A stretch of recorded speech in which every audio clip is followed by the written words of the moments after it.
नमस्कार दोस्तों, आप सब लोगों का एक नई वीडियो में हार्दिक स्वागत है। आज की वीडियो में हम सॉल्व करने वाले हैं रेशियो एंड प्रोपोर्शन से संबंधित टॉप 10 प्रश्न। सभी के सभी पीवाईक्यू क्वेश्चंस लिए गए हैं। इसमें जो भी 10 प्रश्न शामिल हैं वो सभी के सभी अलग अलग एग्जाम्स में पूछे गए हैं। उन सबका हमने कलेक्शन किया है। मध्यानुपाती, चतुर्थानुपाती, तृतीयानुपाती और इनसे अलग जो भी प्रश्न पूछे गए हैं उन सभी प्रश्नों को इसमें हमने शामिल किया है। तो सभी प्रश्नों को अटेंड करना है। ये पार्ट 1 है, इसके बाद पार्ट 2, पार्ट 3 करके आएंगे। इस तरह से हर एक टॉपिक से टॉप 30, 40, 50 ऐसे प्रश्न जो भी संभवतः बन सकते हैं उन सभी को हम यहाँ पर शेयर करेंगे। तो चलिए वीडियो को स्टार्ट करते हैं। वीडियो अगर अच्छा लगे तो लाइक कर देना, शेयर कर देना। अगर इसकी पीडीएफ पाना चाहते हैं तो आप हमारे टेलीग्राम ग्रुप को फॉलो कर लीजिएगा, वहाँ पर इसकी पीडीएफ देखने को मिल जाएगी। मंगल सिंह एकेडमी के नाम से आप टेलीग्राम पे सर्च करना, वहाँ पे ग्रुप देखने को मिल जाएगा। साथ ही साथ उसका लिंक जो है डिस्क्रिप्शन में दे देंगे, वहाँ से आप फॉलो कर सकते हैं। पहला प्रश्न लिया गया 361 और 144 के बीच मध्य अनुपात क्या होगा, ऐसा एक प्रश्न पूछा गया। जब भी इस तरीके से मध्य अनुपात निकालने को आएगा, ठीक है, तो थोड़ा सा यहाँ पे ध्यान देना है जो भी हम समझाना चाहते हैं। यहाँ पर पहली वैल्यू है a, दूसरी वैल्यू है b, तो इस तरीके से अंडर रूट में रख देना है, a इंटू बी कर देना है, यानी आपस में इनका गुणा करना है, अंडर रूट में इनको रखना है। ठीक है, इसका मान आप निकाल देंगे, आपका मध्यानुपात निकल आएगा। यहाँ पर अंडर रूट में रखना है 361 गुणा 144, ये दोनों के दोनों नंबर अंडर रूट में रहेंगे।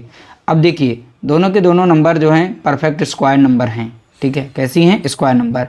361 जो है ये 19 का स्क्वायर है, तो इसका हम वर्गमूल निकाल लेते हैं। तो 361 का वर्गमूल कितना हो जाएगा, तो आप बताएंगे 19 हो जाएगा। 144 का वर्गमूल कितना हो जाएगा, तो आप बताएंगे 12 हो जाएगा। परफेक्ट स्क्वायर नंबर थी। अब इन दोनों का हम गुणा कर लेते हैं। जब इन दोनों का हम गुणा करेंगे तो हमें मिलेगा यहाँ पर 228। ठीक है, तो राइट आंसर हमारा हो जाएगा ऑप्शन बी, यहाँ पर करेक्ट आंसर होगा। अब देखिए इनका थोड़ा सा हम बता देते हैं गुणा कैसे आप सुपर फास्ट तरीके से कर सकते हैं। जैसे 19 गुणा यहाँ पर 12 लिखा है, तो 12 को तोड़ करके हम 10 + 2 लिख सकते हैं। इनको ब्रैकेट में कर लेंगे, ब्रैकेट के बाहर हमारा 19 रहेगा। 19 दशमलव कितना होता है, तो आप बताएंगे 190 होता है। 19 दूना कितना होता है, तो आप बताएंगे 38 होता है। इन दोनों को जोड़ेंगे तो आप लोगों को यहाँ पर देखने को मिल जाएगा 228। तो देख सकते हैं बहुत ही आसानी से इस तरीके से आप इनका गुणा भी कर सकते हैं और अपने कैलकुलेशन को फास्ट तरीके से बढ़ा सकते हैं। तो हमारा राइट आंसर निकल चुका है, ऑप्शन बी यहाँ पर करेक्ट आंसर दिया गया है। अगला प्रश्न पूछा गया, देखिए यहाँ पर पूछा गया है चतुर्थानुपात। तो 27, 108 और 165 का चतुर्थानुपाती ज्ञात करें। ये पीवाईक्यू क्वेश्चन है, लेटेस्ट प्रश्न 2023 में पूछा गया है। अब देखिए जब भी चतुर्थानुपात की बात करेगा तो थोड़ा सा देखिए कॉन्सेप्ट जरूर करना है। चतुर्थानुपाती बोले या चतुर्थानुपात बोले, बात एक ही है। ठीक है, तो यहाँ पर वैल्यू रहती है a, b और c, यानी 3 वैल्यू हैं a, b, c। तो इसमें b और c को गुणा करना है और a से डिवाइड करना है, तो यानी करना हमें है b इंटू सी अपॉन कर देना है a। ठीक है, तो हमारा चतुर्थानुपात निकल आएगा। b और c का गुणा करना है, यानी 108 गुणा कितना करना है, तो आप बताएंगे 165, और a से हमें डिवाइड करना है, यानी कि 27 से हमें यहाँ पर डिवाइड करना है। देखिए 27 चौके होता है 108, 27 दूना करेंगे 54 होगा, 54 का दूना करेंगे तो 108 यहाँ पर देखने को मिल जाएगा। अगर इससे नहीं आता तो 3 से पहले काटिएगा। ठीक है, उसके बाद अगली संख्या जो भी है उसे काट देना, तो 27 से कम 27 लग जाएगा। 27 चौके होता है यहाँ पर 108, तो 4 से इसका गुणा कर देंगे। ठीक है, तो 4 पंचे 20 का हो जाएगा 0, बचेगा 2। 4 छंग 24 और 2 कितना हो जाएगा 26 का 6, बचेगा 2। 4 कम 4 और 2 कितना हो गया 6। तो इस तरह से हमें यहाँ चतुर्थानुपात मिल जाएगा 660। ऑप्शन डी हमारा यहाँ पर करेक्ट आंसर दिया गया है। अगला प्रश्न पूछा गया कुछ इस तरीके से, दशमलव में वैल्यू रख दी गई, उनका मध्यानुपाती क्या है, ऐसा प्रश्न पूछा गया। देखिए मध्यानुपाती के लिए क्वेश्चन नंबर 1 में बताया था, जब भी हमें मध्यानुपाती निकालना होता है तो सबसे पहले मध्यानुपाती के लिए अंडर रूट में दोनों वैल्यू को रख देते हैं, यानी 16 दशमलव कितना हो जाएगा 81 गुणा 12 दशमलव हो जाएगा यहाँ पर 96। ठीक है, तो इसको सॉल्व करने के लिए सबसे पहले आप लोग समझेंगे, यहाँ पर दशमलव को हटाएंगे, यानी यहाँ पर 16 हो जाएगा। अब दशमलव हटेगा तो नीचे कितना आ जाएगा, तो आप बताएंगे नीचे 100 आ जाएगा। गुणा करेंगे, इसी तरीके से यहाँ हटाएंगे, दशमलव की साइड में 2 अंक है, यानी 12 96 ऊपर हो जाएगा और 100 नीचे आ जाएगा। अब थोड़ा सा ध्यान देना है, यहाँ पर 1681 जो है ये 41 का स्क्वायर है, तो 1681 का जो हमारा वर्गमूल बनेगा वो 41 बनेगा। अब 1296 का वर्गमूल बन जाएगा 36, ध्यान रखिएगा। ठीक है, वर्गमूल आप लोगों को याद करने पड़ेंगे, कुछ इनकी शॉर्ट ट्रिक्स हम बहुत जल्द आने वाले हैं, बहुत ही आसानी से आप पहचान सकेंगे। तो वीडियो को रेगुलर देखा करें और इस तरीके से शॉर्ट ट्रिक्स जो हैं हम आप लोगों के साथ शेयर करते रहेंगे। आपके कैलकुलेशन को हम सुपर फास्ट बनाने का प्रयास कर रहे हैं। ठीक है, तो यहाँ पर देखिए 1681 दिया गया है। ठीक है, तो इसका वर्गमूल कितना हो गया 41, तो 41 हमारी संख्या बाहर निकल आएगी। और 100 जो नीचे दिया गया ये भी हमारी परफेक्ट स्क्वायर नंबर है, इसका वर्गमूल कितना बाहर निकल के आएगा 10, गुणा करेंगे इसका निकल के आएगा बाहर 36, 100 का मिल जाएगा 10। अब ऊपर ऊपर संख्या का हम गुणा करेंगे तो हमें देखने को मिलेगा 1476। ठीक है, 10 दशमलव कितना हो जाएगा तो आप बताएंगे 100। फिर से हम दशमलव में से चेंज करेंगे तो कितना मिल जाएगा 14.76 यहाँ पर देखने को मिलेगा। तो इस तरीके से इन्हें सॉल्व करना था और आसानी से देखिए आपका आंसर निकल चुका है। ऑप्शन सी हमारा यहाँ पर करेक्ट आंसर दिया गया है। अगला प्रश्न पूछा गया, देखिए 36 और 12 के तीसरे अनुपातिक का वर्ग कितना है। तो यहाँ पे वर्ग पे फोकस करिएगा। अभी देखना है कैसे निकालना है। लिखा तीसरे अनुपातिक, जब भी बात करेगा तीसरा अनुपात निकालने के लिए इसका देखिए अलग सा फॉर्मूला, तीसरा अनुपातिक अनुपात, जब भी हमें तीसरा अनुपात निकालना होगा इसके लिए हमें देखिए पहली वैल्यू ए है दूसरी बी है, तो बी का हमें करना है स्क्वायर और डिवाइड कर देना है पहले यानी ए से। अब ए देखिए बी स्क्वायर लिखा है यानी कि बी इंटू बी, हम सुपर फास्ट तरीके से इसे सॉल्व कर सकते हैं। अब देखिए यहाँ पर लिख सकते हैं बी हमारा कितना है 12, तो 12 को हम 2 बार गुणा कर देंगे यहाँ पर इस तरीके से। ए से डिवाइड करेंगे, ए हमारा कितना था तो आप बताएंगे 36, तो 12 कम 12 लग जाएगा, 12 3 36 हो जाएगा, 3 कम 3 लग जाएगा, 3 चौके 12। तो इस तरीके से तीसरा अनुपात जो हमारा निकल के आएगा वो कितना है तो आप बताएंगे 4। ठीक है, कितना है 4। तो बोला गया है तीसरे अनुपात का वर्ग। अब तीसरे अनुपात का वर्ग करेंगे तो 4 का जब वर्ग करेंगे 4 चौके कितना बन जाएगा 16 बन जाएगा।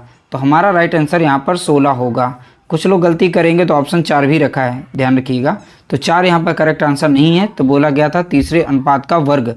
तो तीसरा अनुपात हमने निकाला, इसका हमने वर्ग किया तो 16 आ गया। तो इस तरह से हमारा राइट आंसर हो जाएगा ऑप्शन सी करेक्ट आंसर होगा। अगला प्रश्न पूछा गया, देखिए ये पीवाईक्यू क्वेश्चंस हैं इसीलिए हमने इनको शामिल किया है। संख्या 20, 24 और 40 का चतुर्थ समानुपाती ज्ञात कीजिए। चतुर्थ के लिए अभी हमने बताया था लास्ट वाली संख्या b इंटू सी कर देना है अपॉन a करना है। तो चतुर्थ वाले में 3 वैल्यू दी जाएंगी, इस तरीके से लास्ट वाली 2 का गुणा करना है, पहली वाली से भाग देना है।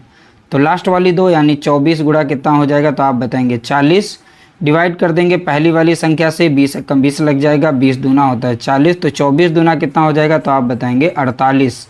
तो इस तरह से चतुर्थ समानुपाती कितना हो जाएगा 48 हो जाएगा। ऑप्शन हमारा यहाँ पर पहला करेक्ट आंसर दिया गया है।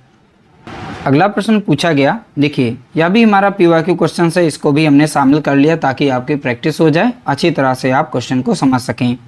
पहला यहाँ पर 19, 23, 38 का चतुर्थानुपाती ज्ञात करें, ऐसा पूछा गया। तो पहली वैल्यू ए, दूसरी बी, तीसरी सी, बी सी का गुणा करना है, ए से डिवाइड करना है, यानी 23 और 38 का यहाँ पर गुणा कर देंगे और पहली वाली से यहाँ पर हम डिवाइड कर देंगे तो हमारा चतुर्थानुपाती निकल आएगा। 19 से कम 19 लग जाएगा, 19 दूना होता है 38, 23 दूना कितना हो जाएगा तो आप बताएंगे 46। तो इस तरह से हमारा यहाँ पर करेक्ट आंसर हो जाएगा ऑप्शन बी, यहाँ पर राइट आंसर है।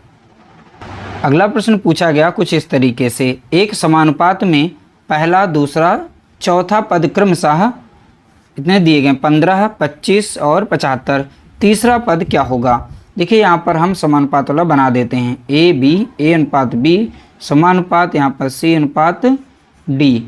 तो ये पहला अनुपात है, दूसरा अनुपात है, ये पहला पद है, दूसरा पद है, तीसरा पद है, चौथा पद है। यहाँ पर बाह्य पदों का गुणनफल बराबर होता है आंतरिक पद के गुणनफल के।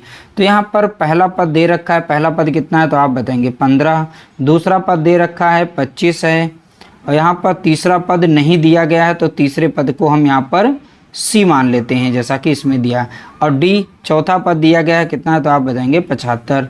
तो पहला और लास्ट वाला पद गुणा करेंगे, इन दोनों का गुणा करेंगे और यहाँ पर अंदर अंदर वाले पद का गुणा करेंगे। तो बाह्य पद का गुणनफल, अब देखिए अंदर वाले पद का हम गुणनफल करेंगे इस तरीके से, बाह्य वाले पद के गुणनफल के बराबर होता है। तो 15 गुणा कितना हो जाएगा 75। तो 25 से इसे हम काट देंगे, 25 से कम 25 लग जाएगा, 25 तियाँ लग जाएगा 75, 15 तियाँ कितना हो गया तो आप बताएंगे 45। इधर सी यानी कि हमारा ये तीसरा पद निकल आएगा।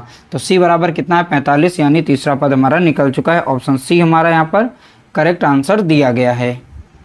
अगला प्रश्न पूछा गया कुछ इस तरीके से, देखिए 8, 9, 15 के चतुर्थ समानुपाती, 12, 18, 20 के चतुर्थ समानुपाती के बीच अनुपात ज्ञात कीजिए।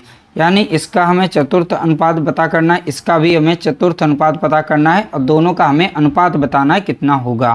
तो हम डायरेक्ट इन्हें लिखते हैं। देखिए चतुर्थ अनुपात के लिए लास्ट वाली दो संख्याओं का गुणा करते हैं, यानी 9 गुणा हम यहाँ पर 15 करेंगे, पहली वाली संख्या से डिवाइड करते हैं। अब इनका अनुपात बनाएंगे, अनुपात का साइन लगाएंगे, इसी तरीके से लास्ट वाली का गुणा करेंगे, ठीक है। 18 गुणे यहाँ पर कर देंगे 20, और पहले वाले पद से हम डिवाइड करेंगे, यानी 12 से डिवाइड कर देंगे।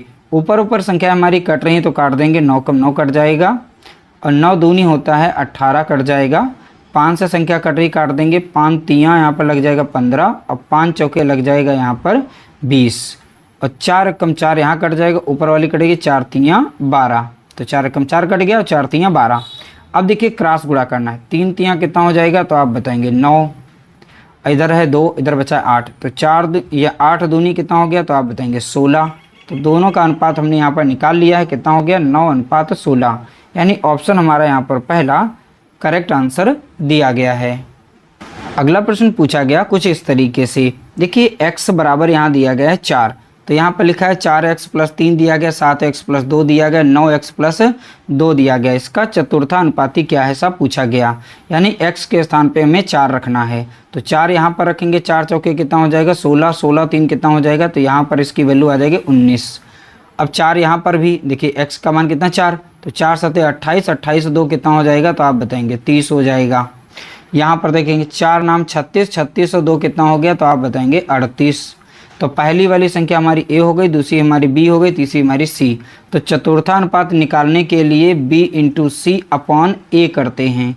तो b और c का गुणा करेंगे, यानी 30 गुणा कितना हो गया तो आप बताएंगे 38। पहली संख्या हमारी कितनी है यहाँ पर 19, और 19 से कम 19 लग जाएगा, 19 दूना 38, तो इस दूना कितना हो गया तो आप बताएंगे 60।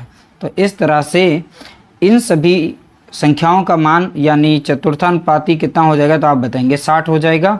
ऑप्शन बी हमारा यहाँ पर करेक्ट आंसर दिया गया है। अगला प्रश्न पूछा गया कुछ इस तरीके से, एक वैल्यू दशमलव में है, एक दूसरी वैल्यू बिना दशमलव की थी। यह मध्यानुपाती निकालने को कह रहा है, मध्यानुपाती ज्ञात कीजिए। तो मध्यानुपाती के लिए आप लोगों को हमने बताया था मध्यानुपाती कैसे आप निकालेंगे। तो यहाँ पर दोनों वैल्यू को अंडर रूट में गुणा करना होता है, a × b करना होगा। तो यहाँ पर हमारी वैल्यू हो जाएगी 0.5 गुणा हो जाएगा यहाँ पर 72। आप ऐसे भी सॉल्व कर सकते हैं, इसका हम दूसरा तरीका भी बता देंगे, उस तरीके से भी सॉल्व कर सकते हैं। 5 दूना हो जाएगा 10, बचेगा 1, 50 × 35, 1 कितना हो गया तो आप बताएंगे 36।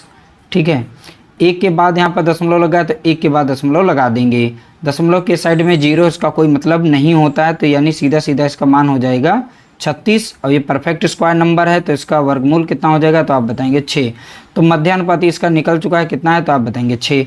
मान लीजिए देखिए राइट आंसर हमारा निकल चुका, ऑप्शन हमारा पहला यहाँ पर करेक्ट आंसर है। अब दूसरा यहाँ पर तरीका बता देते हैं। 0.5 जैसे दिया गया था, यहाँ पर वैल्यू मान लीजिए काफ़ी बड़ी थी, तो आप इस तरीके से रखेंगे। उसके बाद यहाँ से हम दशमलव को हटा देंगे, दशमलव हटेगा तो 5 बटा कितना हो जाएगा 10 हो जाएगा। गुणे में कितना था यहाँ पर 72 था। अब इसे सॉल्व करेंगे, 5 दूना 10 का 0 हो जाएगा, बचेगा कितना यहाँ पर 1, 50 × 35 से कितना हो गया 36 हो जाएगा, और नीचे आ जाएगा 10, और अंडर रूट में ही सारी वैल्यू रहेंगी। 1 से 1 0 कट गया, तो देखिए यहाँ पर केवल 36 बचा था।